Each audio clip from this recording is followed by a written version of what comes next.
Hey everybody, and welcome back to another live stream from Northeast Christian Apologetics. My name's Simon Williams, and today we're doing our book study, which happens every Monday night at 6 p.m. And today we're going to be continuing our discussion of tactics. We're going to be going into Chapter 7, which is Columbo Step 3, using questions to make a point. As usual, remember, Tactics is by Greg Koukl. And he has a ministry called Stand to Reason, and I highly recommend you guys go and check him out and his ministry out. He does great work. I hope everybody's having a good Martin Luther King Jr. holiday today, and that you had a nice day off. If you do have a day off, I suspect that you do. For me and my family, we were actually just driving for 5 hours. We were in New Jersey this weekend for a gymnastics meet for my daughter. But while we were there, we were in Atlantic City, New Jersey, and we actually spent some time at a Martin Luther King Jr. garden. It was on MLK Jr. Boulevard. It was a civil rights garden, actually, but very interesting stuff. We spent some time there reading the quotes and appreciating what people did in order to, create move significant steps forward in racial tolerance and racial equality and things of that nature. Big fan of Martin Luther King Jr. myself, so. Yes, I am home. James asked if I'm home. I am home. Now, we just got in like an hour ago, less than an hour ago. So still recovering from the road. So bear with me if I am not 100%, but still wanted to get this going. I was hoping to get back here sooner, but you know how it is being in the car and there's traffic and things like that. And let me tell you, man, New Jersey drivers are so aggressive. Same thing with New York drivers, but Connecticut drivers, when they're on the highway, they like to apply the brakes for literally no reason and cause enormous slowdowns, especially on Interstate 95. One other thing to note. As usual, I like to let you guys know where you can get the books that we're reading. And Tactics, just like most books you'll find, you'll get it on Amazon, or you can get this book also on christianbooks.com.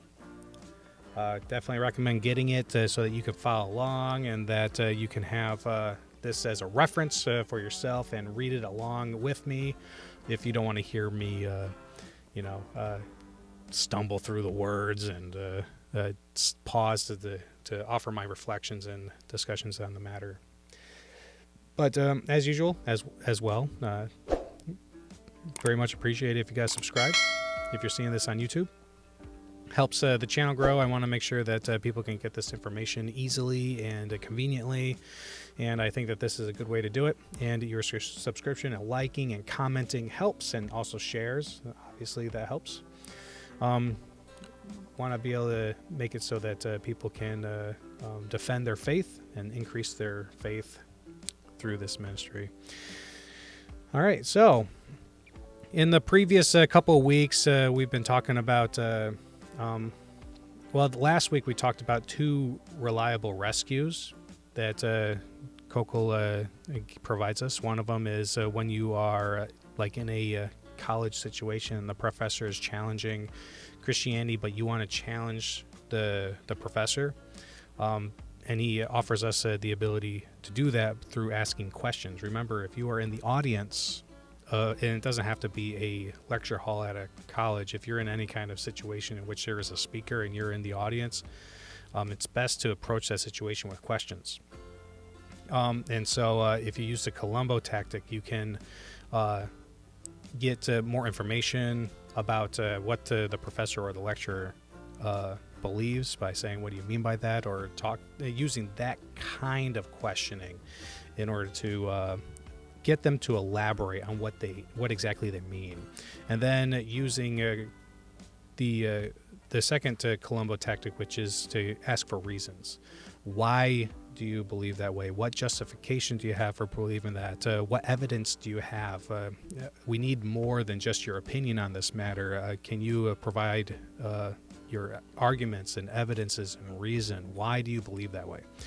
So, and also remember that these questions do not commit you to any sort of a burden. So oftentimes the person that you're asking this will ask you to elaborate on your position, but you haven't actually made any claims. So it's up to the professor, or the lecturer to provide their answers to those questions, not for you to defend yourself.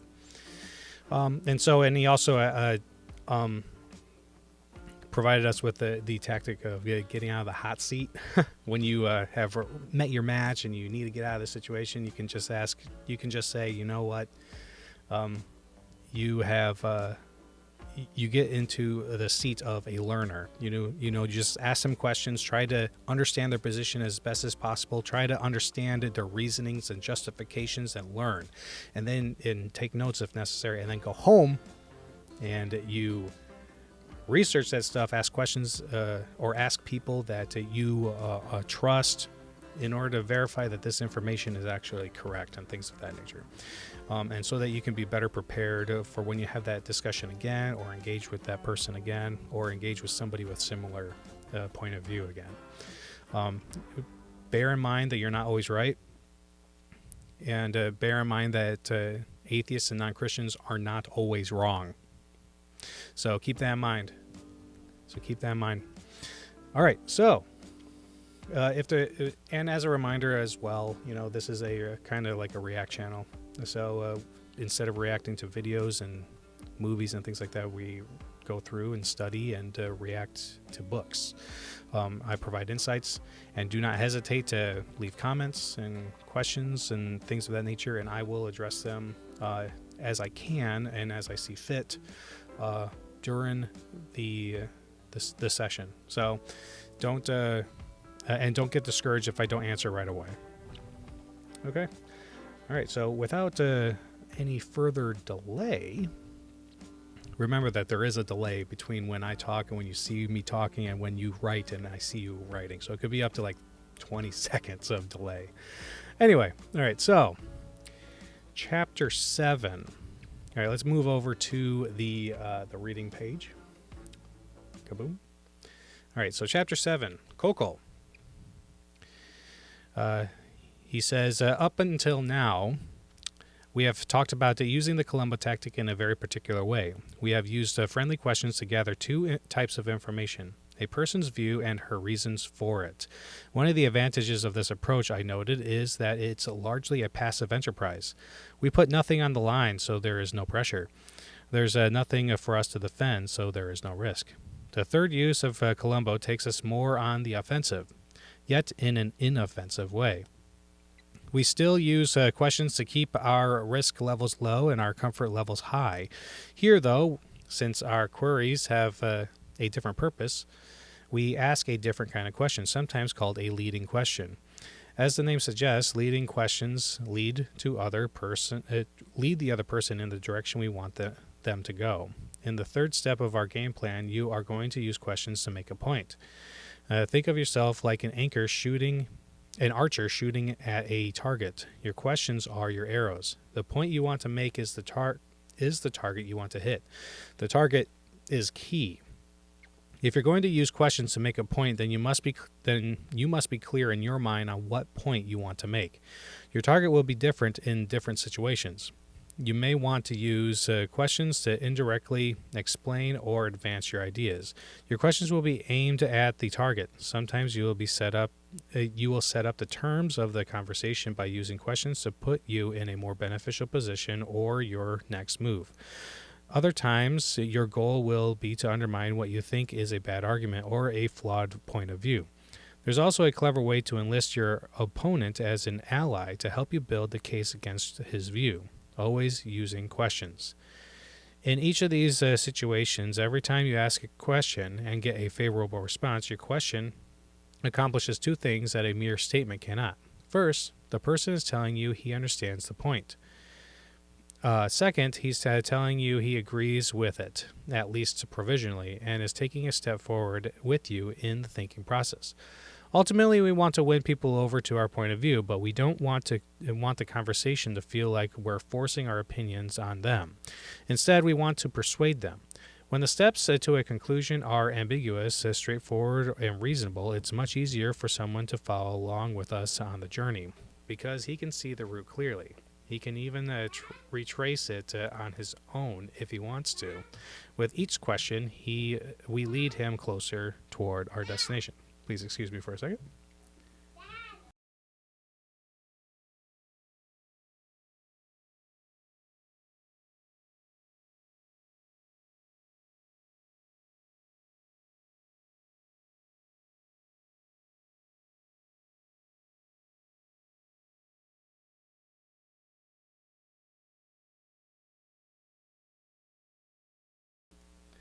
All right, sorry about the interruption. My daughter accidentally bit her finger. Anyway, so when you get approval for each successive link in the process of reasoning, you move the conversation in the direction you have in mind. In that way, you carefully guide the other person to your conclusion. Remember, you're in the driver's seat. All right. So there are different ways this third use of the Columbo works out in application. Generally, your leading questions will be used to inform, persuade, refute, or set up the terms of the discussion. Let me show you some specific examples of how this approach plays out in actual conversations. Tell them something they already know. Sometimes the questions that are most powerful and persuasive are the ones that alert people to what they already know. This was true of Shannon, an American college student living in Germany, whom I met on a train from Normandy to Paris. Shannon had been raised in a Christian home, had been educated at a Christian college, and had what she described as a strong relationship with the Lord. Still, she was perplexed by the idea that others were lost apart from trust in Christ. What about someone who believes in God, she asks. What about the person who is sincerely following his own religion and trying to be the best person he can be? I hear these kinds of questions from non-Christians all the time, but I also hear them with a surprising frequency from people who consider themselves believers. I suspected Shannon already knew enough to answer her own question. She simply had not put the pieces together. Why should anyone become a Christian in the first place, I asked. You and I are Christians. What benefit does putting our trust in Jesus give us? Jesus saves us, she answered. From what? He saves us from our sins. Right. You might say that we have a spiritual disease called sin, and Jesus did something on the cross that heals the disease. She nodded. Can simply believing in God heal that disease? After thinking about it, she said no. Can trying our best to be a good person heal it, or being really religious, or even being sincere? Can any of those things forgive our sin? She shook her head. No, none of those things in themselves could take away our guilt. We'd still be dying from our spiritual disease, wouldn't we? I said. She agreed. Then I just connected the dots for her. If religion or sincerity or doing our best cannot save you or me, then how can any of those things save someone else? Either Jesus rescues us by taking the punishment of our sin on himself, or we are not rescued and have to pay for our own crimes. It's not more complicated than that. If you want to notice I want you to notice three important things about this conversation. First, I gave Shannon no new information. I simply reminded her of the things she already knew, but had not related to her concern. Second, I did it almost entirely with questions. There is a third detail, though, a hitch that may not have occurred to you. Remember from Chapter 1 that the first responsibility of an ambassador is knowledge, an accurately informed mind, knowing that people need to trust in Jesus for salvation or face a judgment is not enough. If that's all we communicate to them, if we don't have an accurate sense of why Jesus matters, then God seems petty, pitching people into hell simply because of what seems to outsiders to be an incoherent detail of Christian theology. And that's a hitch. You have to know why Jesus is the way before it is helpful to say that he is the only way. Without that knowledge, the third step of the Columbo is it will not help you on this issue. Yeah, so this is very important.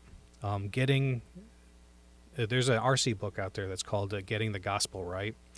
And you really need to understand why you are a Christian in order to be able to answer this kind of question. What is the significance of Jesus? Why is he important? And we talked about that when we were reading On Guard, who Jesus is and why he's important. But, when we talk about the gospel, the Greek word for gospel is evangelion. And when you talk about what that word actually means, it's good news, as most of us understand it to be. But it's more closely understood to be good news in the form of military victory. When Jesus is talking about the kingdom of God, he's talking about the kingdom of God coming to this earth to be reestablished in a rebellious against a rebellious kingdom, the kingdom of sin and death.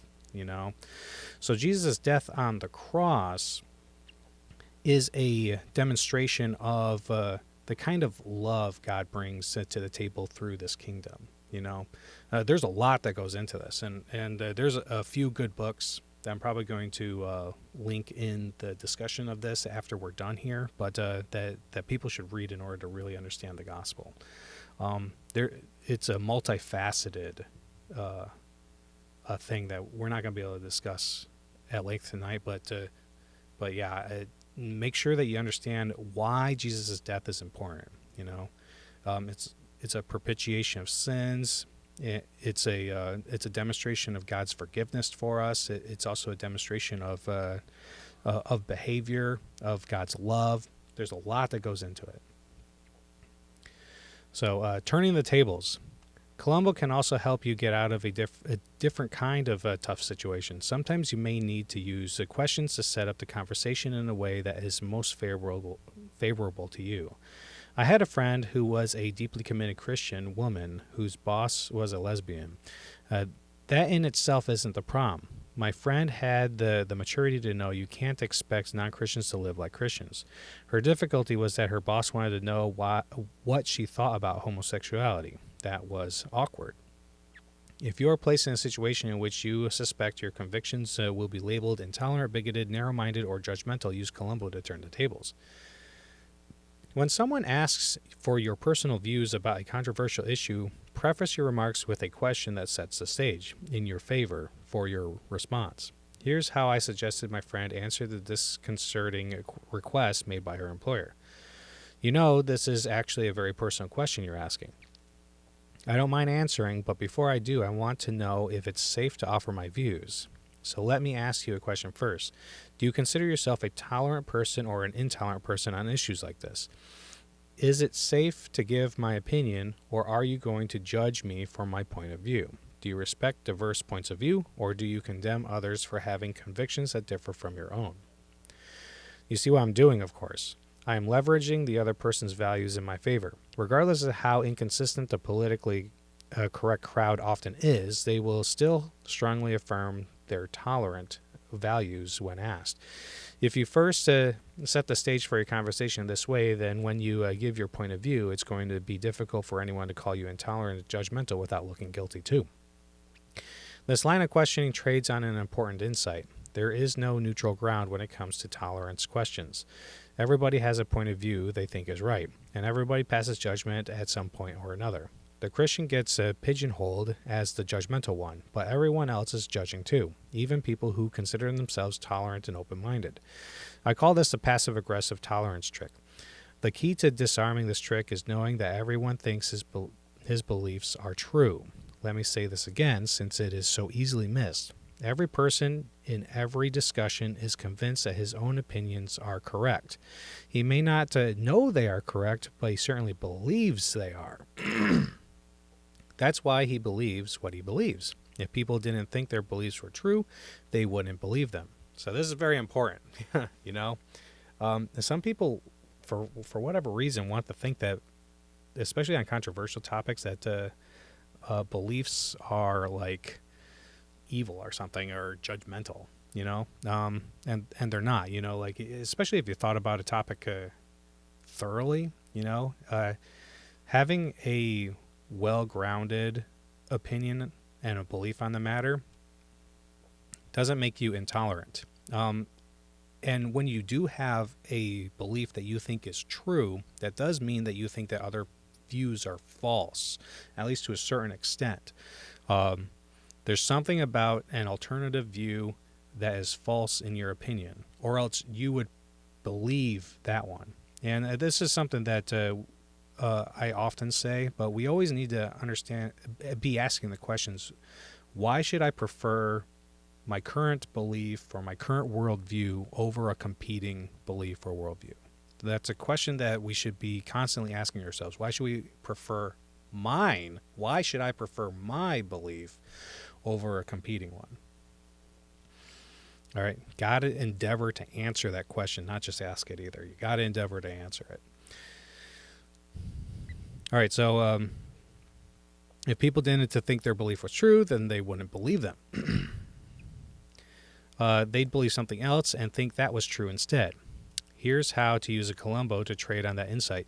When you are labeled intolerant by someone, simply ask, what do you mean by that? This, of course, is our first Columbo question. Though I already have a pretty good idea what the person means when he says I'm intolerant, when I ask this question, what do you mean by that? It flushes out his definition and sets the stage in my favor for the next two questions. Here's how it looks. You're intolerant. Can you tell me what you mean by that? Why would you think I'm an intolerant person? Because it's clear you think you're right and everyone who disagrees with you is wrong. That's intolerant. Well, you're right. I do think my views are correct. Of course, it's always possible I'm mistaken. And we could talk about that if you like. But what about you? You seem to be disagreeing with me. Do you think your views are right? Yes, of course I think I'm right, but I'm not intolerant like you. That's the part that confuses me.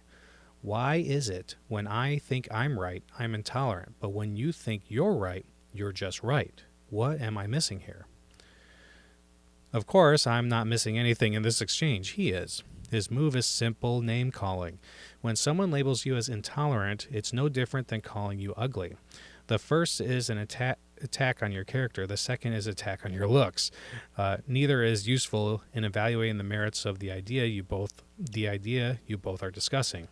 Each of you thinks he's right. Only one person, though, is being publicly faulted for it, which is you. That's the tolerance trick. The quickest way to deal with a personal attack is simply to point it out with a question. When someone goes after you rather than your argument, ask, I'm a little confused at your response. Why do you change the subject? Even if you're right about my character, could you explain to me what that has to do with this issue? Yeah, so this kind of stuff can happen often, especially in person. So this is something that you should highlight in your book, and I should as well. All right, so exploiting a weakness or a flaw. You might have noticed something unique about how I dealt with the tolerance trick. My questions went beyond positioning myself in a more favorable way in our conversation. This time I also used Columbo questions to challenge the other person's ideas.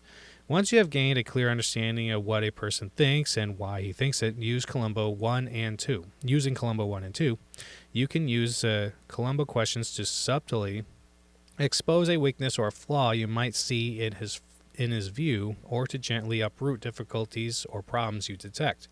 It's the approach I used with the witch in Wisconsin from Chapter 1. When I asked her if it was okay to kill the toddler who had been conceived by incest. I stumbled upon a wonderful example of this while reading Icons of Evolution, the fine critique of Darwinism by Jonathan Wells. The following dialogue is an example of one student's gentle use of the third step of the Columbo Tactic. Teacher. Okay, let's start today's lesson with a quick review. Yesterday I talked about homology, how different organisms show remarkable similarity in the structure of some of their body parts. Homologous features, such as the vertebrate limbs as shown in your textbooks, provide us with some of our best evidence that living things have evolved from common ancestors. Student, raising hand. I know you went over this yesterday, but I'm still confused. How do we know whether features are homologous? Homologous? Homologous. Well, if you look at vertebrate limbs, oh my goodness. Sorry. Once again, just got done driving 5 hours. So, well, if you look at vertebrate limbs, you can see that even though they're adapted to perform different functions, their bone patterns are structurally similar. Student, but you told us yesterday that even though an octopus eye is structurally similar to a human eye, the two are not homologous. I'm going to have to look that word up. All right, so teacher, that's correct. Octopus and human eyes are not homologous because their common ancestor did not have such an eye. Student, so regardless of similarity, features are not homologous unless they are inherited from a common ancestor. Teacher, yes, now you're catching on. Student, looking puzzled. Well, actually, I'm still confused. You say homologous features provide some of our best evidence for common ancestry, but before we can tell whether features are homologous, we have to know whether they come from a common ancestor. Teacher, that's right. Student, scratching head. I must be missing something. It sounds as though you're saying that that we know features are derived from a common ancestor because they're derived from a common ancestor. Isn't that circular reasoning? Here's another example of how to use the Columbo to expose a weakness or a flaw. Let's revisit the conversation with our professor from Chapter 6. There we learned to avoid being taken in by what I call the professor's ploy, by making the professor bear the burden of proof or his claims instead of letting him push that burden back on us. I suggested pressing the professor for reasons justifying his view, in this case, that the Bible is just a bunch of myths and fables. Suppose he answered, I know the Bible is a myth because it has miracles in it, a common line of thinking for materialists. This bit of valuable information sets up the next series of questions. Student, and why does that mean the Bible is myth or fable? Professor, because miracles don't happen. Student, how do you know miracles don't happen? Professor, because science has shown that miracles don't happen. Now, I happen to know that science has shown nothing of the sort, nor can it, since science only measures natural causes and effects. It's not capable of ruling out supernatural causes even in principle.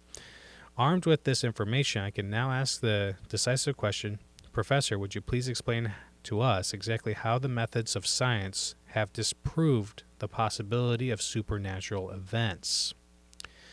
The professor has no place to go at this point because no such scientific proof exists.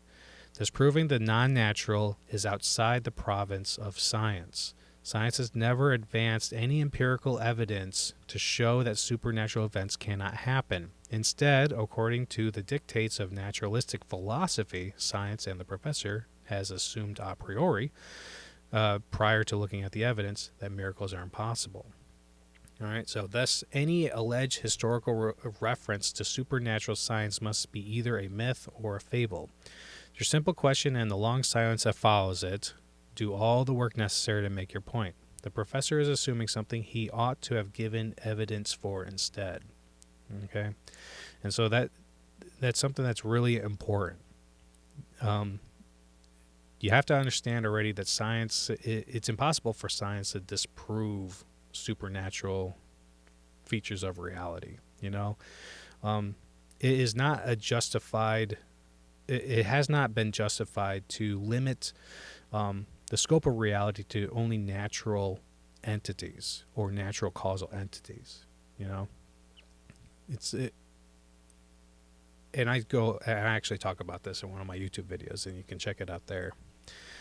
All right, so one of the advantages of the Columbo tactic is not having to assert something you want someone else to believe. You aren't taking the burden of proof on yourself. Instead, you accomplish your goal in an entirely different and more powerful way. You use questions to make the point for you. So, putting the pieces on the table. I addressed the controversial issue of why Jesus is the only way when the question came up during a book promotion at a local Barnes & Noble bookstore. I met a man that evening who didn't believe why he, a Jewish person, needed Jesus. He believed in God, and he was doing his best to live a moral life. It seemed to him that those were the important things: how he lived, not what he believed. Here is how I used Columbo questions to lead him to a proper understanding of the cross. Let me ask you a question, I began. Do you think people who commit moral crimes ought to be punished? Well, since I'm a prosecuting attorney, he chuckled, I guess I do. I got a little lucky here, since I have no idea what his profession was. Even so, most people have a basic intuition that people ought to pay for the bad that they do and not get off scot-free. With my first question, then, I was relying on his moral common sense. Good, so do I said, agreeing with him. Now, a second question. Have you ever committed any moral crimes? This question was more personal, but since our conversation was friendly, he wasn't put off. After pausing a moment, he said, Yes, I guess I have. So have I offered candidly, agreeing with him again. But that puts us both in a tight spot, doesn't it? We both believe people who do bad things should be punished, and we both believe we've done bad things. I wait a moment for the significance to sink in. Do you know what I call that? I asked. I call that bad news. In less than 60 seconds, I had accomplished something remarkable with my two questions. I was able to get the attorney to put important pieces of my line of thinking on the table for me. I didn't have to convince this man he was a sinner. He was telling me.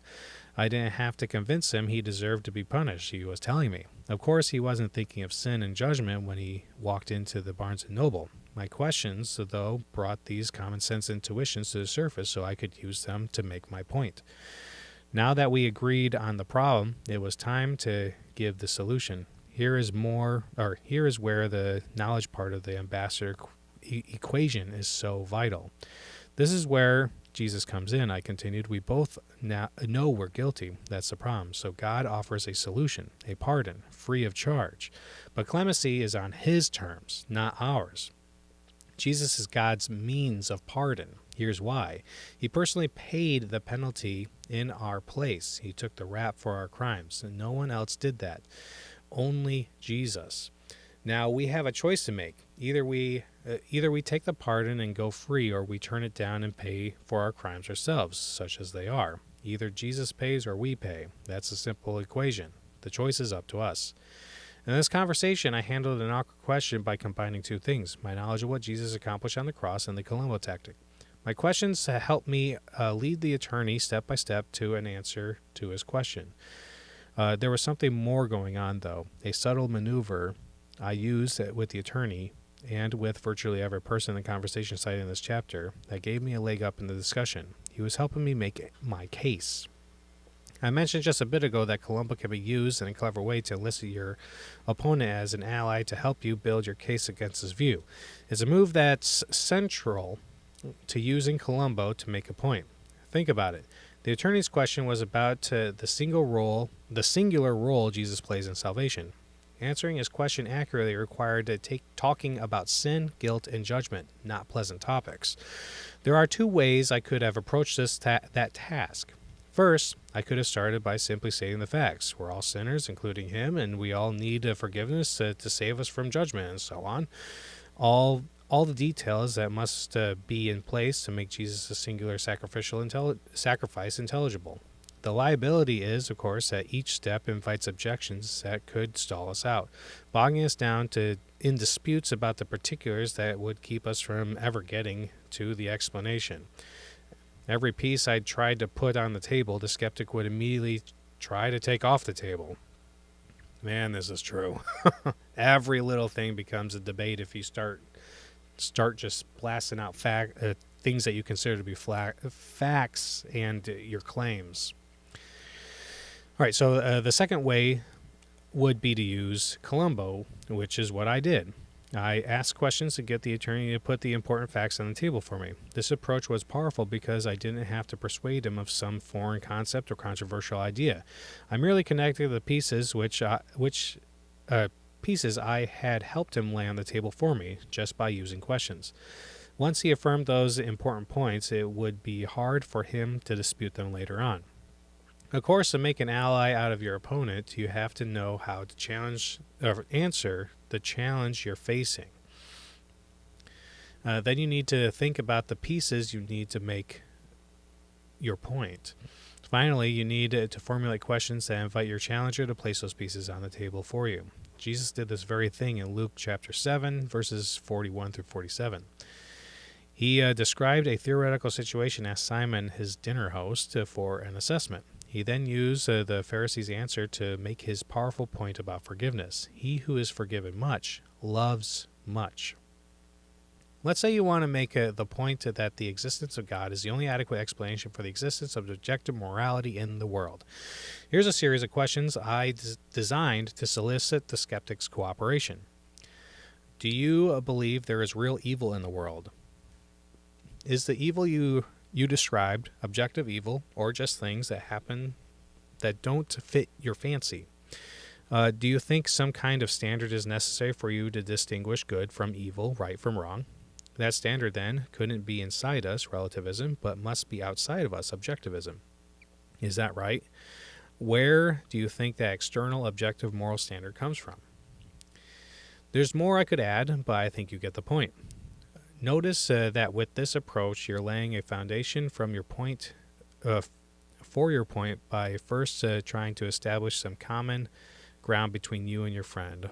Openings like do we agree that, or would you agree with me that, show your willingness to side with them when you agree, while using the point of agreement to build your conclusion.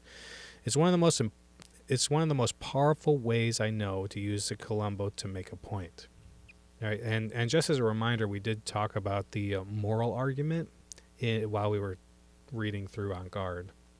So it'd be good to take a look at that again. So finding the flaw, as I pointed out, the last step of Columbo, using questions to expose a weakness or a flaw, is more demanding because it requires some insight into what has gone wrong with a person's point of view. And that's why it's really important to study these things and have a clear understanding of what it is that you believe. You know, and I keep harping on this. I'm going to always keep harping on this. You got to understand what you believe, you know. Really important to and as Christians, one of the things that we need, one of the ways in which Christians are to love God is to love God with all your mind. And so studying these things helps to answer questions when people ask you for the hope that's in you. All right, so you have to be able to see some weakness in his argument before you can expose it. But how do you find the flaw? There is no special formula for making this discovery. You just have to be alert. In the process of a conversation, you may notice some weakness, liability, or contradiction that can be exposed or exploited. The key is to pay close attention to the answer to the question. How did you come to that conclusion?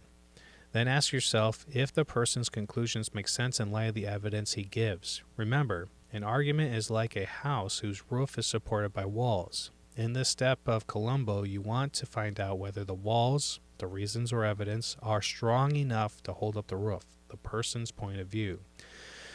Look, observe, reflect. Maybe your friend's comments have tripped you off to some problem with his view, or have tipped you off to some problem with his view. Is there a misstep or a non sequitur, a fallacy or a failing of some sort? And can you challenge any underlying assumptions that might be faulty? Whatever flaw you discover, be sure to address the problem with a question, not a statement. All right. Stumped or stalled out. As I mentioned earlier, a third use of Columbo requires information. The first two Columbo questions do not require. You need to know the specific direction you want the conversation to go, the precise purpose you want to accomplish with your leading questions. Do you want to use your questions to clarify a point, convey new information, or expose a weakness? You have to know which target to aim at before you can continue. This skill takes time to develop, though, so don't be surprised or discouraged if you find yourself stalled out at first. And let me tell you, I get stalled out often when I talk. So it's not always easy to flush out the error in someone's thinking or to maneuver in a conversation by using questions instead of statements. It takes practice, but in time you'll improve. In part 2 of this book, Finding the Flaws, I will give you a batch of tactics that will make it easier for you to root out and expose bad thinking. If you find you don't have the resources to go further in a discussion, or if you sense the person is losing interest, don't feel compelled to force the conversation. Let the encounter die a natural death and move on. Consider it a fruitful, interactive learning experience nonetheless. Remember, as an ambassador for Christ, you don't have to hit a home run in every conversation. You don't even have to get on base. As I mentioned earlier, sometimes just getting up to bat will do. Your first two Columbo questions, what do you mean by that, and how did you come to that conclusion, will help you get in the game. The rest will come with time and with the experience you'll gain from having personal, real-life, face-to-face conversations. We may spend hours helping someone carefully work through an issue without ever mentioning God, Jesus, or the Bible. This does not mean we aren't advancing the kingdom. It is always a step in the right direction when we help others to think more carefully.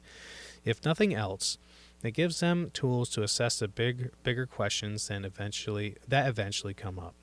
Innocent as doves. I mentioned at the beginning of this chapter that the third use of the Columbo takes us on the offensive. The danger, of course, is that we become offensive when we go on the offensive.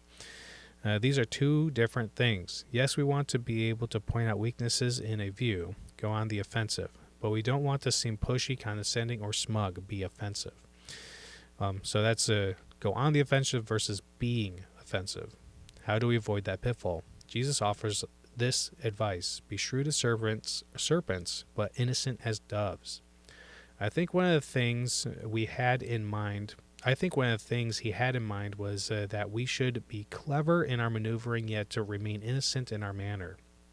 Lieutenant Columbo was polite to a fault, being careful never to offend his suspects while still disarming them with well-placed questions. Here's how Jesus' insight might apply to our tactical game plan. Sometimes the best way to disagree with someone is not to face the issue head-on, but to soften the challenge by using an indirect approach. You can cushion your third use of Columbo in a couple of ways. For one, think about softening your dissent a bit by using a question to suggest an alternative. Use the phrase, "Have you ever considered?" to introduce your concern. Then offer a different view that gently questions the person's beliefs or confronts what you think is a weakness in his view. Here's a couple examples. And let me tell you, I actually use this particular tactic a lot. When I was working at Millstone in nuclear power, I had supervisors that would come up with a hypothesis on what was happening in the system, and I would instead of like directly refuting them or things like that, I was like, have you thought about this, or what do you think about this, and what do you think about this idea, or what do you think about that, these kinds of things. And that way you're not saying like, and this is something I had to learn while in the Navy, because in the Navy I would just say I totally disagree, I think that's dumb and stuff like that. But I learned to cool it with my my aggressive approach by the time I got to Millstone.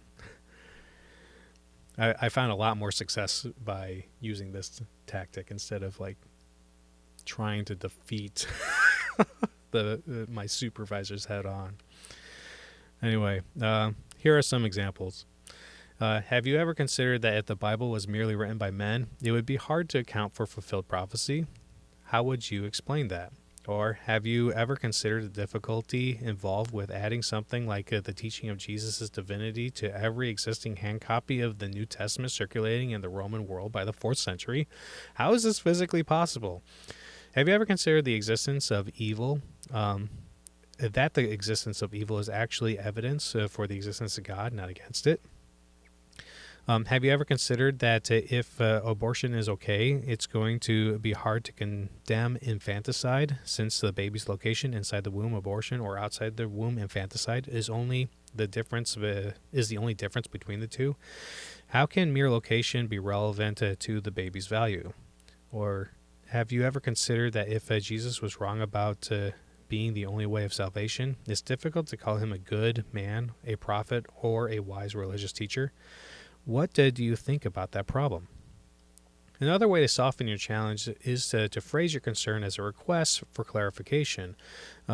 Begin by asking, can you clear this up for me, or can you help me understand this?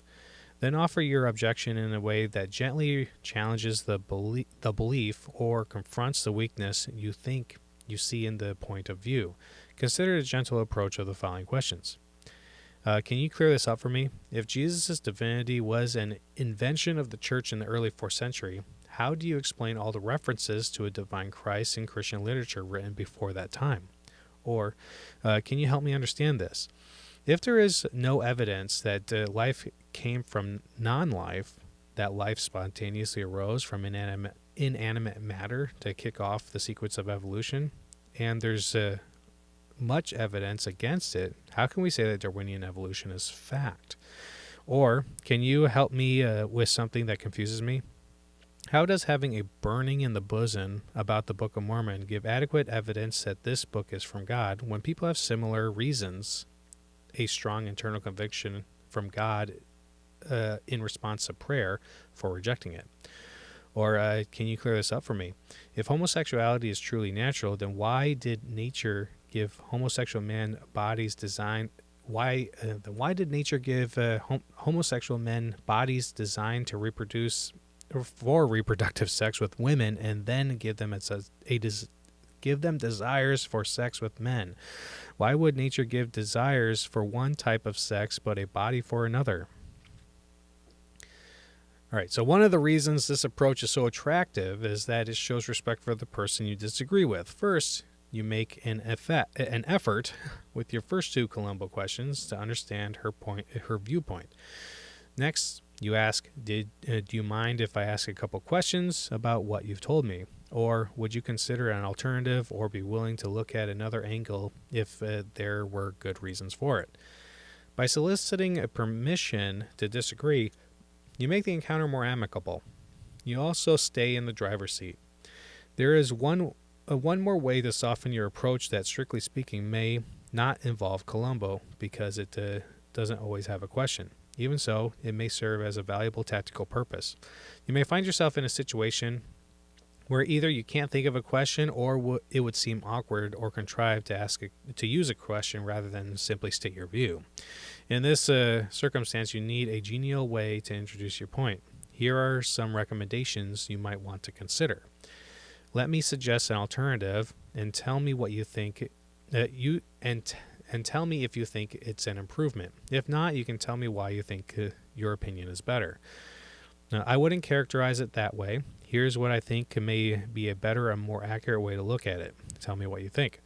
I don't think that's going to work, and I'd like to suggest why so you can consider it. Is that okay with you? I'm not sure I agree with the way you put it. Think about this. Here's another way to purchase a little more protection for yourself in your conversations. When you introduce your point with, it's my understanding that, or this is the way it seems to me, and then explain your position and invite a response, you indicate you are provisional in your claim. Yes, you have convictions, but they are open to discussion and potentially revision.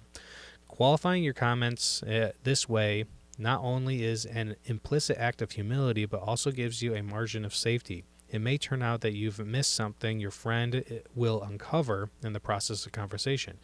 If you discover that your ideas are compromised in some way, this could be embarrassing if you express them in a dogmatic way to begin with. Further, qualifying your comments gives you a little psychological liberty to adjust your views. Ironically, when you are somewhat provisional, your point often sounds more persuasive. All right, so it's interesting too, because being less dogmatic in your statements not only helps in conversation so that you can be justified, or at least appear more justified when you are willing to take on a change in your position. Well, also it strengthens philosophical arguments. If you take a more modest approach to arguments, it makes them more difficult to defeat. So bear that in mind when you are formulating arguments. So, what we learned in this chapter. In this chapter, we learned how to employ the Columbo to take us in an entirely new direction. We discovered that in addition to being useful for gathering information or reversing the burden of proof, questions can be effective ways to lead someone in the direction we want them to go. Such leading questions often work better than statements to explain our view, to set up the discussion in a way that makes it easier for us to make our point, to indirectly expose a flaw in another's thinking, or to soften our challenge to a person's view. Unlike the first two uses of Columbo, this one requires knowledge of some kind. When we know what we want to accomplish, inform, persuade, set up the terms, refute, we can use leading questions to achieve our purpose. Using Columbo can also be a clever way to enlist our opponent as an ally to help you build your case. If someone's thinking is flawed, the key to finding the error is to listen carefully to the reasons and then ask yourself if the conclusion follows from the evidence. Point out errors by using questions rather than statements. You might soften your challenge by phrasing your concern as a request for clarification, or by suggesting an alternative with the words, "Have you considered," or "Can you clear this up for me?" before offering your ideas. This approach creates a genial atmosphere for your conversation. Plus, it provides you with a margin of safety when sharing your views. Skill at Columbo is something you will develop over time. So if you stall out at first, don't be discouraged. Instead of trying to force a conversation you don't have the resources to pursue, simply move on, knowing that you have done the best you can for the moment while trusting God to do the work necessary to begin changing the other person on the inside. Remember, as ambassadors and as apologists and as believers, we water and we plant seeds, but God is the one who produces the growth. We reached the end of the chapter, and you know what that means. We get to celebrate. All right, let's do it. Yeah! Woohoo! Celebration! We got to the end. Yes, great job, everyone. Thank you for joining me tonight for Chapter 7 of Tactics. We got through the whole thing. This one was a little bit longer than the other chapters, but we got through. And this is a really important chapter, you know. Being able to have conversations and being able to disagree and having examples on how to go about disagreeing is really helpful. We need to be able to have civil disagreements and to be able to have conversations with people and not to have it lead into fist fights or things of that nature, you know. Our society is devolving into a culture that's just not able to have open dialogue, and that is, and a part of that, I think, is we've lost the ability to have civil conversations, and a book like this can really help provide you with tips and tactics in order to pursue having civil conversations. So this book it's not sufficient to just read this book, but it really needs to be studied and then incorporated into your behavior. You know, so and reading through this book again has really opened my eyes to that. Pray for me that I can keep these things in mind as well while I go out and have conversations with people and talk about Christianity and the truth of Christianity and Jesus and what he did for us. Remember to spend time in prayerful reflection of what you believe and why you believe it, and read good books on topics that you are struggling with. You know, from a Christian perspective, there's a lot of information out there to answer pretty much any question that you have, and there's high-level learning that you can have access to for free all over the place, you know. So I highly encourage you guys to keep learning, keep growing, you know, and may God bless you in your endeavors. I appreciate you guys coming out tonight, and have a great evening, and I'll see you next week on Monday at 6 p.m. Yeah. All right. God bless.